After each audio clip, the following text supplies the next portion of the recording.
நண்பர்களே வணக்கம். இன்றைய வாசிப்பு. என் கேள்விக்கு என்ன பதில்? மகாத்திரேயா உறவுகள்ன்ற தலைப்புல எழுதப்பட்ட ஒரு புத்தகம். நல்ல புத்தகம்.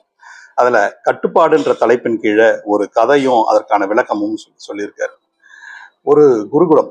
அங்க ஒரு குரு, அவருக்கு திடீர்னு ஒரு ஆசை, விந்தையான ஒரு ஆசை. என்ன ஆசை தெரியுங்களா? மது அருந்தணும்னு சொல்லிட்டு சீடர்கிட்ட சொல்லிடுறாரு, எனக்கு மது அருந்த வேண்டும் என்று ஆசை இருக்கிறது. எனவே நீங்க எங்க போய் பிடிப்பீங்களோ தெரியாது, எனக்கு ஒரு தரமான மது வேணும் அப்படின்னு சொல்லி கேட்கிறாரு. சீடர்களும் எல்லா இடமும் அலையிறாங்க, தேடுறாங்க, எங்கெங்கயோ பிடிச்சி ஒரு அற்புதமான தரமான மதுவை கொண்டு வந்து கொடுத்துட்றாங்க.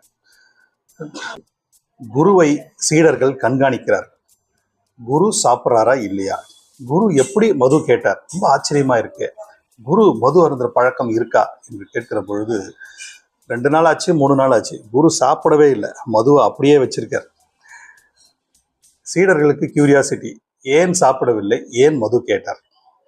குரு அற்புதமான ஒரு விளக்கத்தை சொல்கிறார். என்னால் எல்லாவற்றையும் துறந்தவனாக, ஆசையை அடக்கக்கூடியவனாக இருக்கவே முடியல. ஆனால் மது அருந்த வேண்டும் என்ற ஆசை வந்த உடனே உங்களை வாங்கிட்டு வர சொல்லி சொன்னேன். ஆனால் ஒரு விஷயம், என்னால் கை கால்களை கட்டுப்படுத்த முடியும். என்னுடைய கையினுடைய துணையின்றி ஒரு சொட்டு மது கூட தொண்டையில இறங்கவே இறங்காது. அதனால் நான் மதுவை அருந்துவதை நிறுத்திவிட்டேன். என்னால் எதை கட்டுப்படுத்த முடியுமோ அதை கட்டுப்படுத்தினேன். எதை கட்டுப்படுத்த முடியவில்லையோ அதை கட்டுப்படுத்த முடியவில்லை என்று நான் ஒப்புக்கொண்டேன் என்று சொல்றார். அப்போ இதுதான் விஷயம். எல்லாவற்றையும் கட்டுப்படுத்த முடியாவிட்டாலும் சிலவற்றை கட்டுப்படுத்துவதற்கான ஒரு அதிகாரம் நம்மகிட்ட இருக்கும். அதை நாம் கட்டுப்படுத்துவதன் மூலமாக நம்முடைய உறவுகளோ சரி, இல்லை எதுவோ சரி, நம்முடைய கைக்குள் இருக்கும் கட்டுப்பாடு என்பதை இப்படித்தான் பின்பற்றணும்னு சொல்லி சொன்னார். இந்த கதையும் அற்புதமா இருந்தது, இந்த கருத்தும் அற்புதமா இருந்தது. வாசிச்ச உடனே உங்களோட பகிர்ந்து கொள்ள வேண்டும் என்று நினைத்தேன். தொடர்ந்து வாசிப்போம், தொடர்ந்து சந்திப்போம் நண்பர்களே. வணக்கம்.